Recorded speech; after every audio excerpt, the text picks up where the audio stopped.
programa Trilha Social, o programa que fala o bem, faz o bem e divulga o bem, começa agora. E começa agora convidando você, sabe para quê? Fazer parte desse grande grupo de pessoas que querem fazer parte, sabe do quê? Da solução. Os problemas sociais estão aí. Os conflitos existem e não tem como a gente fugir deles. Todo conflito, ele está chamando atenção para algo que está acontecendo que você tem que buscar uma forma de solucionar. E às vezes tem conflitos que não tem solução, e não ter solução é a solução, você aceitar.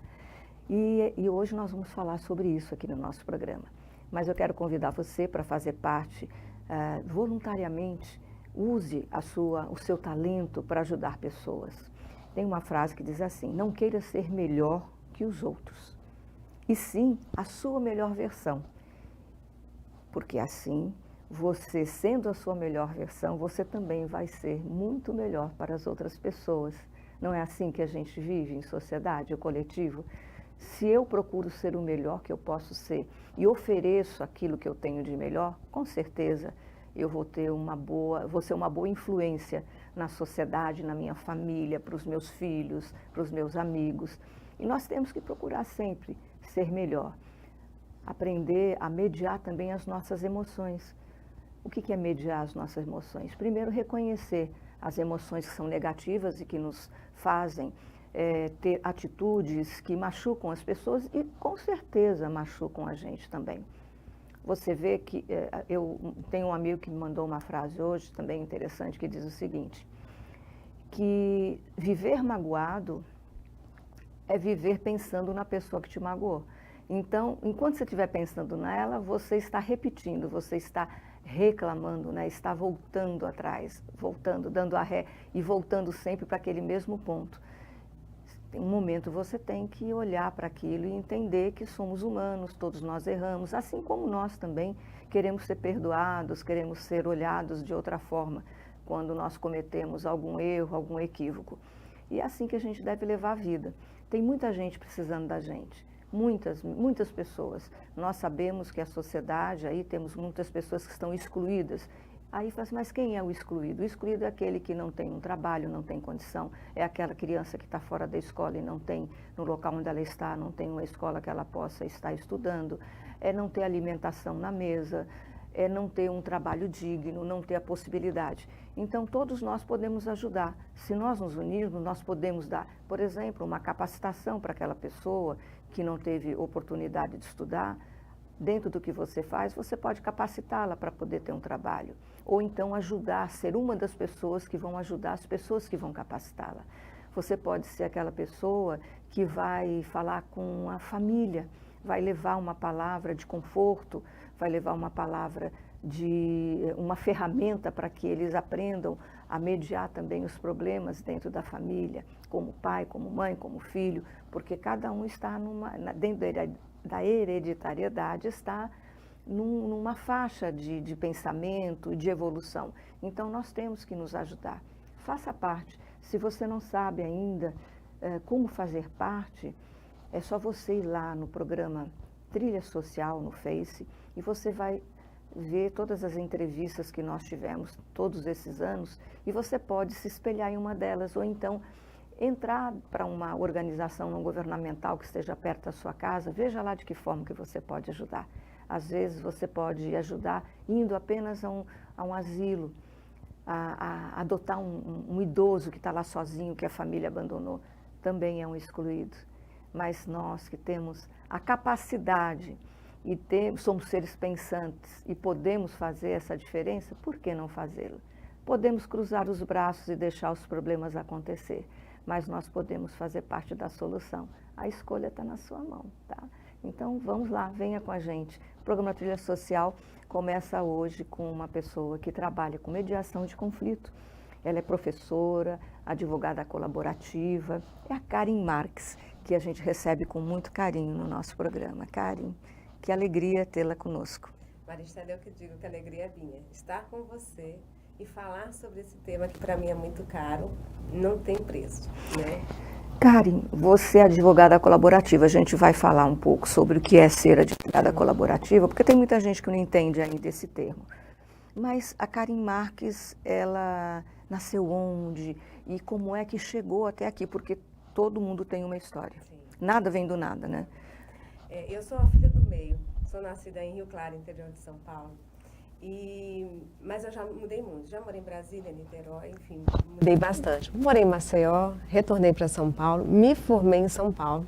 Enquanto acadêmica do direito, eu fui penalista, trabalhei em presídio de segurança máxima, mas também fui voluntária, estagiária da conciliação. Na época a gente falava só de conciliação no juizado de pequenas causas. Então eu posso dizer que o primeiro contato com os métodos de resolução de conflitos foi com a conciliação, mas não com a concepção que a gente tem hoje.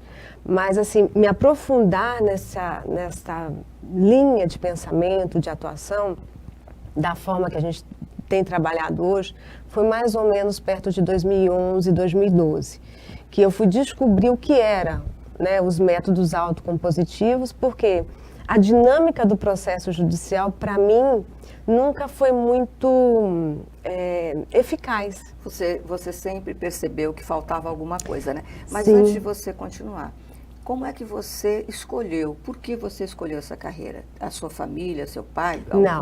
Não tem ninguém da minha família no direito, né? Tem primos, mas primos distantes que eu não tenho muito contato. O direito ele veio para mim como uma possibilidade de entrar no mercado de trabalho. Quando eu comecei a estudar direito, primeiro eu fui ser mãe. Eu quis ser mãe. Passei muito tempo sendo dona de casa. Depois eu fui doceira, cabeleireira, artesã. Fiz outras atividades que não eram necessários sair de dentro de casa. E depois eu resolvi estudar. E quando eu resolvi estudar, naquela época a gente não tinha esse número de cursos que a gente tem hoje. E aí eu falei, qual é o que vai me dar um campo de atuação maior, um leque maior? Direito. Aí eu fui para o direito. Mas dizer para você que eu já sabia o que eu queria, não. Mas quando você começou a fazer direito, você se identificou? Me identifiquei, mas me identifiquei com o direito penal. Sim, então, foi onde você começou. Foi onde eu comecei, eu gostava muito da teoria. E quando eu fiz o estágio no presídio de segurança máxima, lá no interior de São Paulo, que eu me formei em São Carlos, eu vi que não era essa linha que eu queria atuar na minha vida. Logo em seguida, eu passei num concurso, eu fui procuradora do município, né, de onde eu morava. E nessa época, enquanto procuradora do município, eu atendia muito as pessoas. Então, os cidadãos, eles iam lá para tentar resolver a questão de IPTU, essas questões da prefeitura. Então, o meu atendimento com as pessoas, eu vi que eu tinha facilidade para o diálogo. E aí foi quando um dia eu resolvi falar, eu já estava num momento em que eu não tinha projeção de carreira e eu queria algo diferente. E eu vim fazer um concurso em Maceió. Não passei, reprovei na segunda fase do concurso. E um dia falei para uma amiga minha da época, eu vou voltar a morar em Maceió. Porque você gostou daqui da terra. Eu amo essa terra aqui, para mim, é onde eu escolhi viver. Então eu falo que eu sou paulista porque nasci lá, mas sou alagoana de coração. Com certeza. Né? Então e depois, com o tempo, eu descobri que meu bisavô era daqui. Tem coisas que nós não compreendemos de momento, mas quando nós vamos cascavilhar lá no nosso passado, Sim. os nossos ancestrais, tem alguma coisa que nos chama para determinados Sim. lugares. Eu ainda não descobri o que me trouxe para Alagoas, mas desde há 40 anos que eu vivo no Nordeste. Foi uma coisa que aconteceu e acabei vindo para cá, mas eu amo esse Alagoas. Eu também. Já sou cidadã maceioense, agradeço muito, amo. Eu acho que a gente tem que ser o melhor que a gente pode no lugar onde a gente está, para que esse local fique melhor ainda, né? E eu tive uma passagem da minha adolescência aqui. Minha mãe veio morar em Maceió quando eu tinha 16 anos. Então, dos meus 16 até quase os 20, eu morei aqui. Aí retornei para São Paulo. E quando eu vim fazer esse concurso, eu falei, acho que foi mais ou menos 2006, eu falei, eu vou voltar para Maceió. E cá estou, desde 2009 estou aqui, sou apaixonada. E aqui eu me encontrei nesse caminho da resolução do conflito. E aí nós estamos falando da questão colaborativa e também dos métodos autocompositivos, né? Uhum. Me explica o que são esses métodos, porque nós temos, o que eu entendo, né? Eu vou falar com uma pessoa que está do lado de fora e que ouve, que a questão... Quando vai uma questão para um advogado, tem um advogado que defende e outro que acusa.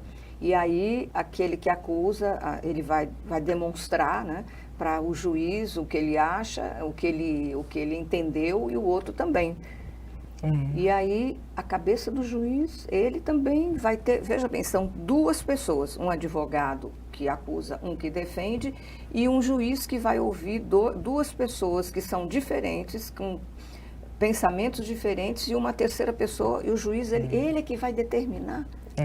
Tudo bem que tem que ser determinado dentro do que é a lei. Sim. Mas será que sempre, quando está dentro da lei, pode acontecer de estar dentro da lei e fora da justiça?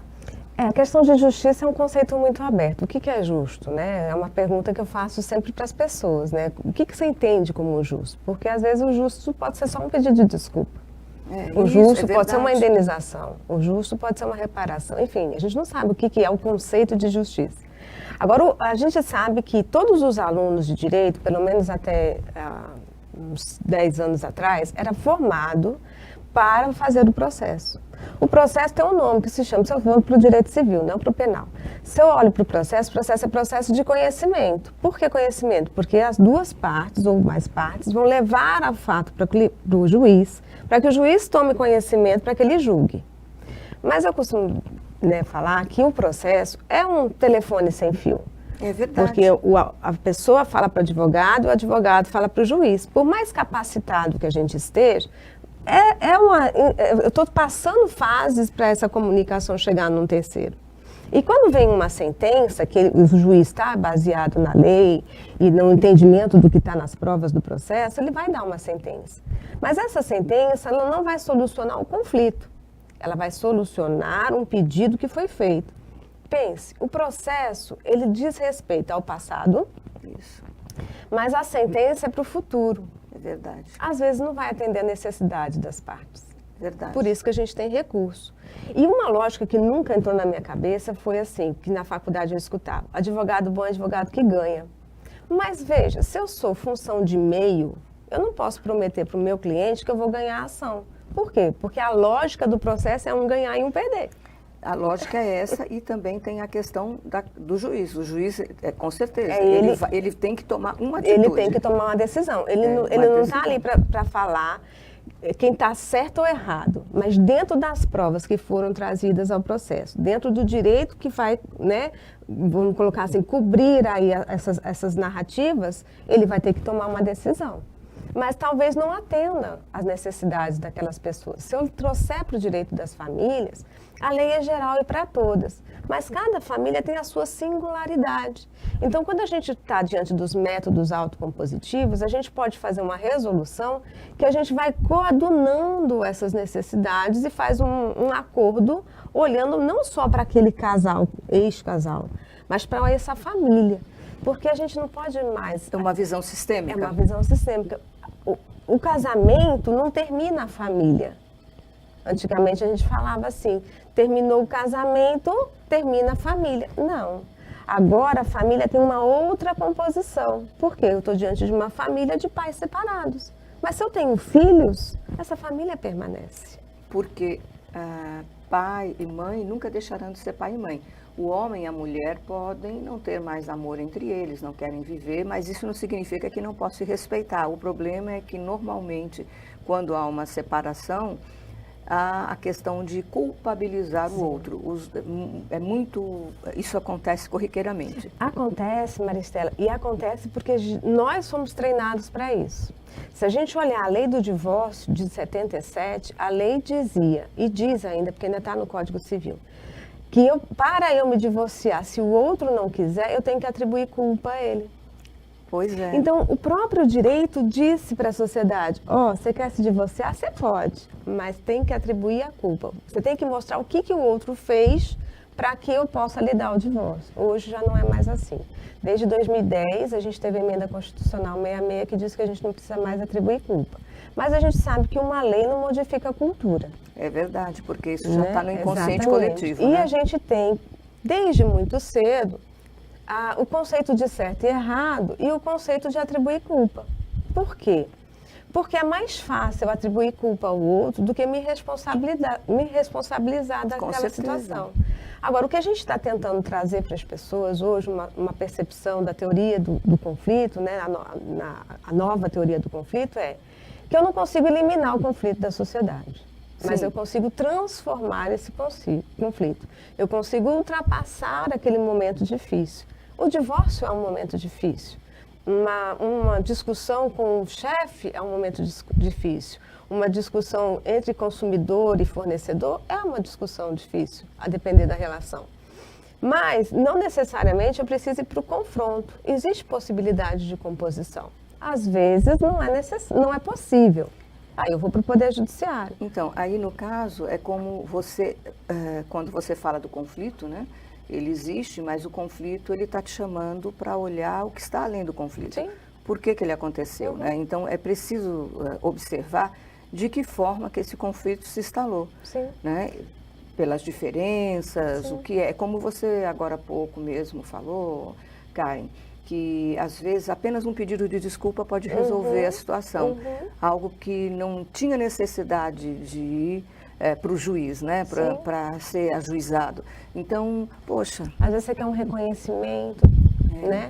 Mas veja, você falou bem no início da sua fala da questão das emoções. Sim. A gente não teve, pelo menos eu não tive, vamos dizer, ninguém me ensinou sobre a inteligência emocional.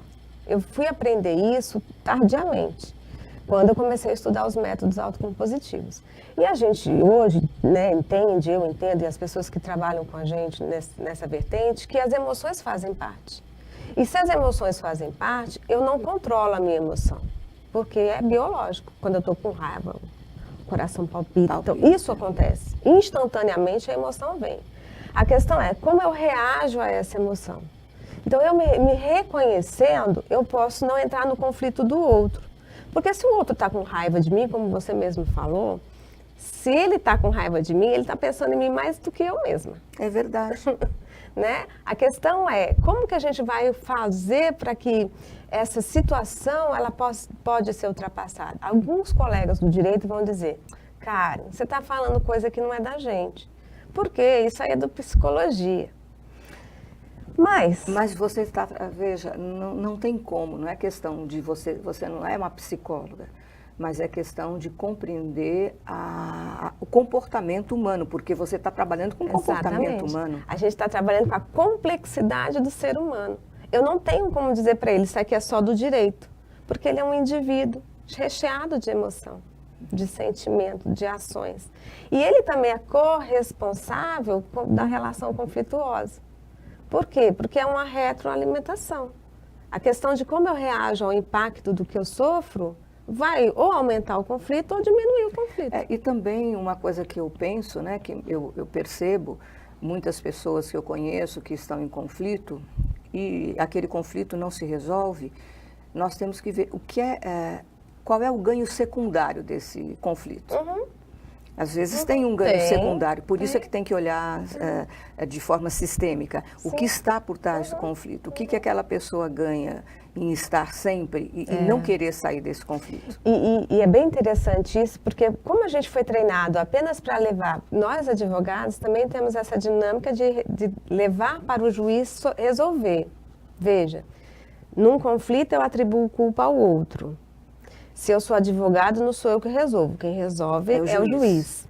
Quando em 2015 a gente teve uma mudança legislativa no CPC, a introdução da lei de mediação, a gente teve uma mudança no Código de Ética da Advocacia, que disse que nós, advogados, temos a responsabilidade de tentar resolver o conflito antes mesmo de litigar. E aí trouxe a responsabilidade para a gente, para resolver. Mas veja, é algo novo. Que antes eu não fazia, porque antes eu dizia, não, o juiz é que julgou. E por ser algo novo, é óbvio que também exige que você tenha novos conhecimentos e novas ferramentas. Sim, né? sim. E a questão da educação das emoções passa por você. Sim, certamente.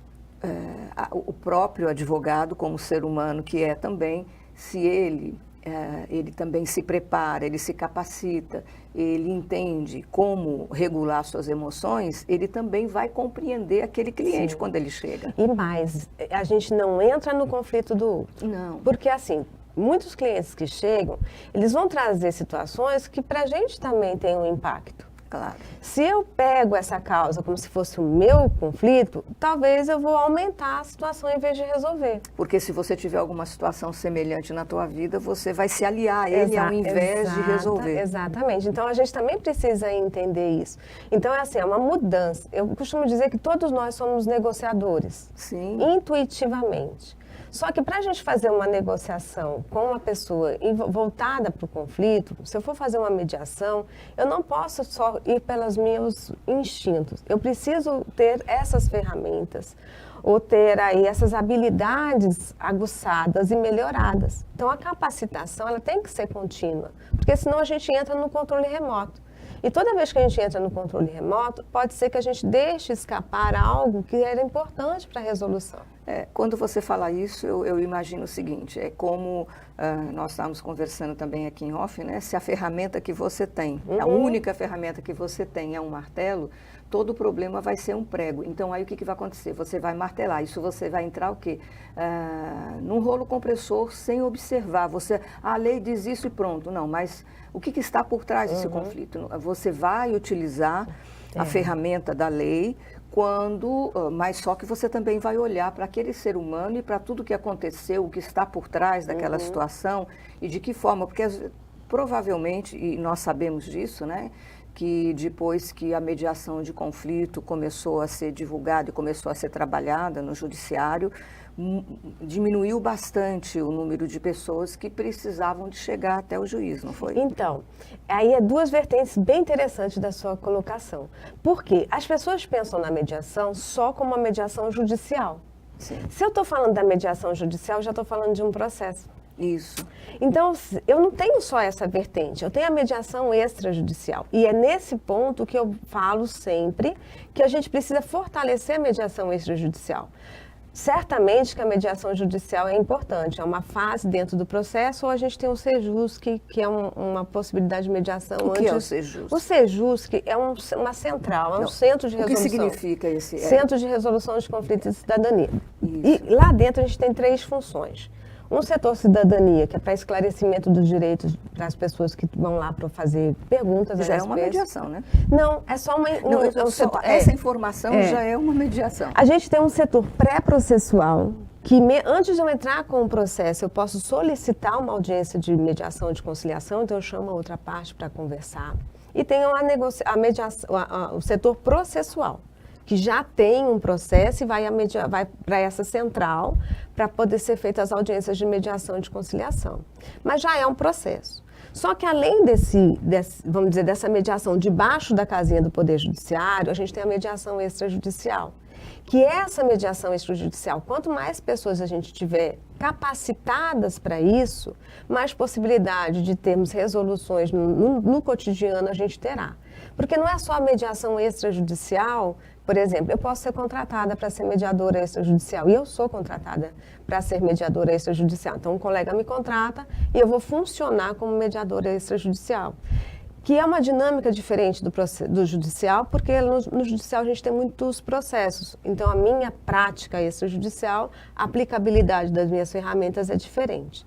Mas eu tenho mediação nas escolas, mediação dentro dos presídios, mediação comunitária, mediação, como você falou, alguém que tem essas habilidades dentro de casa para poder auxiliar. Isso. Então, essas habilidades que a gente fala e que eu trago, né, no curso, que a gente até depois vai falar sobre isso, é porque quanto mais pessoas tiverem essa habilidade, porque a mediação é uma negociação assistida. Um mediador está assistindo as partes negociarem. E, na realidade, o mediador ele não vai resolver o problema. Ele vai fazer com que as duas pessoas olhem para coisas que ainda não olharam. Por isso que você tem que saber, na realidade, tem que saber fazer a pergunta certa, né? Certamente. Você tem que estar atento, você, A como escutativa. mediador, atenta para saber qual a pergunta que eu posso fazer que vai tocar a capacidade dele de pensar de forma diferente, né? Exatamente. Você está ali auxiliando, né? Você auxilia eles e eles acabam encontrando. Então, assim, não é qualquer pergunta. porque eu também não posso fazer uma pergunta que seja tendenciosa. É claro. Então, por isso que eu preciso me capacitar. Então, assim, nós somos negociadores natos? Somos. Mas, ao mesmo tempo, eu não tenho capacidade ou habilidades suficientes para poder, por exemplo, exercer essa função de forma mais eficaz. E falando sobre esse trabalho que você faz, né? Você é professora da Faculdade Delmiro Gouveia e faz um trabalho maravilhoso lá com os alunos, é muito bom, né? Ter uma pessoa com essa visão que você tem dentro de uma faculdade de Direito, né? E você agora está preparando um curso de mediação de conflito, que é Desvendando a Mediação da Teoria à Prática, né? Isso. E vai ser presencial. Me Será fala um pouco presencial. sobre isso. Nós vamos ter 2 encontros, serão 2 sextas-feiras, das 14 às 22 horas. Qual a ideia e o objetivo desse curso? É justamente capacitar as pessoas e demonstrar que existe uma diferença singular entre mediação e conciliação. Então, a teoria, a gente vai falar certamente um pouco da lei, mas eu estou voltando para a mediação extrajudicial, para que as pessoas possam se capacitar para estar diante dos conflitos. Quem que pode fazer esse curso? Qualquer pessoa. Advogados, psicólogos. Por quê? Todo mundo tem conflito, Maristela. Até uma pessoa, até um pai de família, uma mãe de família. Todo mundo. Veja, a gente tem dentro da família, fora da família, enquanto profissional, o objeto do conflito, o objeto do trabalho do advogado é o conflito. E todos nós temos conflitos. E me diga uma coisa, como é que a pessoa faz a inscrição? É só entrar no link da minha página, tem lá um link com o canal, né, onde eu possa fazer a inscrição. Então é Karen Marques? É Karen MM Marques, que está lá no Instagram, ou no site da ESA, que é a Escola Superior da Advocacia, porque vai ser feito lá mesmo na sede da OAB. E agora eu vou chamar umas fotos de alguns trabalhos que você faz, né? E você também você também desenvolve palestras voluntárias, trabalhos voluntários. E você foi na faculdade Tiradentes? Anhanguera. A faculdade Anhanguera. Então, eu gostaria de ver aí, na faculdade Anhanguera. Esse trabalho junto com Edilene, Marcel Voluntários, né?